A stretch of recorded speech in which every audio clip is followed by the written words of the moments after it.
আমার ভাইরা যখন এখানে বৃষ্টিতে ভিজছে, ঠিক সেই সময়টাতে তিস্তা নদীতে বর্ষার ধারা নেমেছে।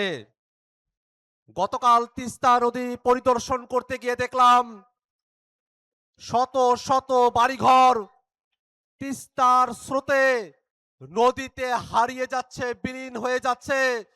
নদীর পার ভেঙে গিয়ে মানুষেরা নিঃস্ব হয়ে পড়ছে। ঠিক সেই সময়টাতে আমরা সরকারের কাছে বলতে চাই, প্রতি বছর বর্ষা মৌসুমে আমার রংপুরের তিস্তার মানুষেরা বাড়ি হারা হবে, ফসল হারা হবে, নিঃস্ব হবে, সেটা আর দেখতে চাই না। অবিলম্বে তিস্তা মহাপরিকল্পনা বাস্তবায়ন করতে হবে।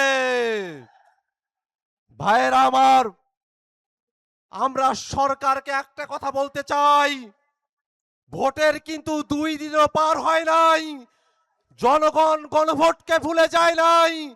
জনগণ রাষ্ট্রটাকে পরিবর্তন করার জন্য, জবাবদিহিতা নিশ্চিত করার জন্য গণভোটে হ্যাঁর পক্ষে অবস্থান নিয়েছিল। অতএব জনগণকে ফাঁকি দিয়ে গণভোটকে থেকে পিছিয়ে আসা যাবে না।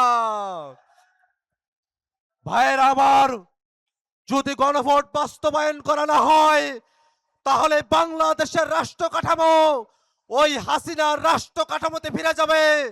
বাংলাদেশের যে মানুষেরা গণভোটের পক্ষে রায় দিয়েছে, তারা আর হাসিনার শাসন কাঠামো দেখতে চায় না। ভাইরা আমার, যখন নতুন কাঠামোর কথা আমরা বলি, সংবিধানের প্রসঙ্গ আসে, সম্প্রতি সংবিধান নিয়ে বাংলাদেশের উচ্চ আদালত থেকে একটি রায় এসেছে। ত্রয়োদশ সংশোধনীর যে তত্ত্বাবধায়ক সরকার, সেই সরকারটা ফিরে এসেছে।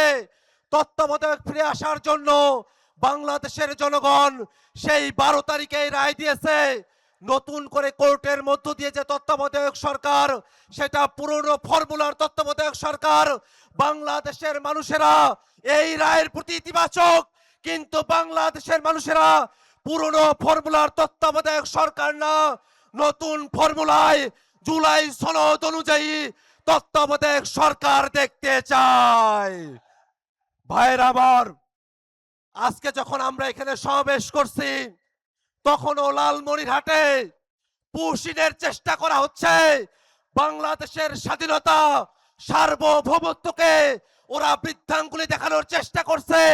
আমরা রংপুরের মানুষেরা বলতে চাই, রংপুর নিয়ে যত ষড়যন্ত্রই করা হোক না কেন, এই রংপুরের মানুষের বুকে 1 ফোঁটা রক্ত থাকা পর্যন্ত রংপুরকে অন্য কোন বিদেশি দাবিদার রংপুরকে দখল করার সাহসও করতে পারবে না।